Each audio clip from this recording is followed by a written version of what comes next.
يا نفس إن لم تظفري لا تجزعي.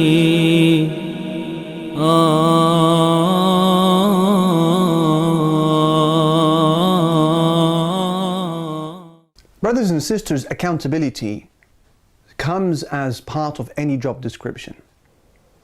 And your Ramadan must not be made an exception to this. And now that we have arrived at the halfway mark of Ramadan, an assessment of the previous 2 weeks is a must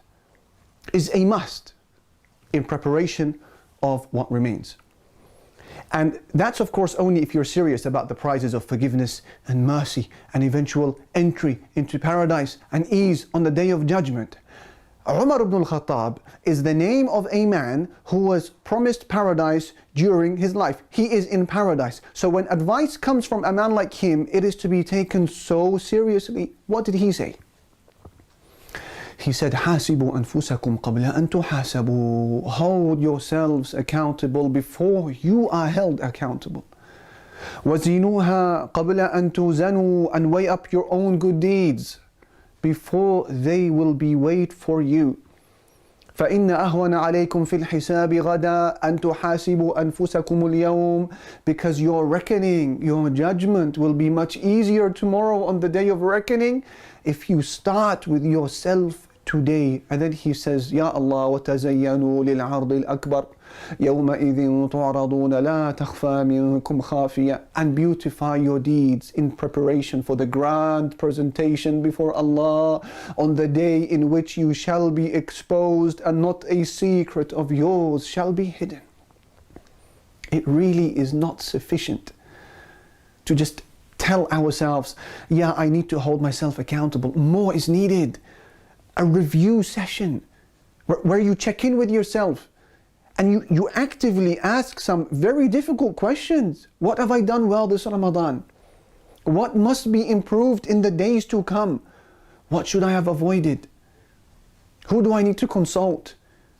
Brothers and sisters, this is the epitome of success. Maymun ibn Mahran, he said, لا يكون العبد تقيا حتى يكون أشد محاسبة لنفسه من الشريك لشريكه. The station of righteousness cannot be reached till a person learns how to be harsher in his self-accountability than the harshness of two business partners against one another.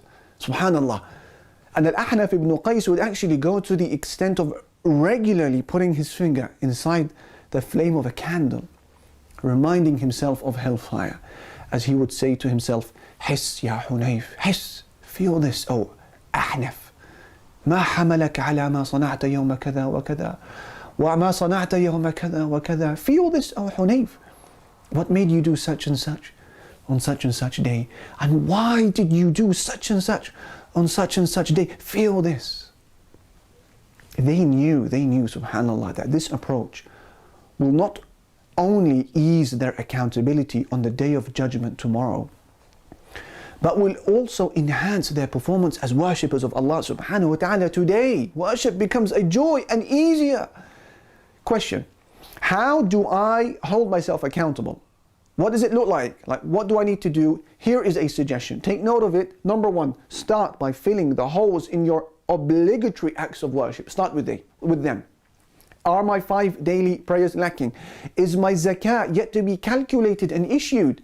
Am I still neglecting the Quran? The obligatory dress code, am I still not abiding by it? Start with the obligations. Number two, move on to the repentance from existing sins that are still holding on to your life. Am I still involved in secret sinful conversations? Am I yet to quit prohibited addictions? Is my hijab and public presentation of myself still lacking? Is my fallout with such and such person yet to be amended? Am I yet to learn how to lower my gaze once and for all? Am I yet to purify my income from the prohibited sources of money? So this is step number 2.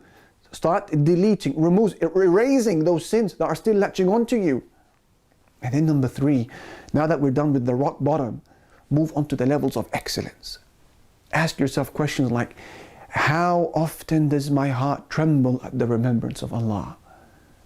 Do I need to sleep less? Am I wasting too much time? Do I have a plan for daily Islamic learning? Who are my friends? What am I watching on TV and social media? Am I yet to crave those moments of privacy with Allah? Is my worship still a tick box exercise? Am I yet to prepare a project for my hereafter still? Do I still not know how to recite the Quran properly? Am I still struggling to put a plan for the Arabic language? See, the levels of excellence and the experience, by the way, of every professional in life. Their experience is that accountability is the single biggest differentiator between successful and unsuccessful outcomes. We're all at the halfway point now of Ramadan. So let's show Allah subhanahu wa ta'ala that Ramadan is of far greater importance to us than any other worldly affair.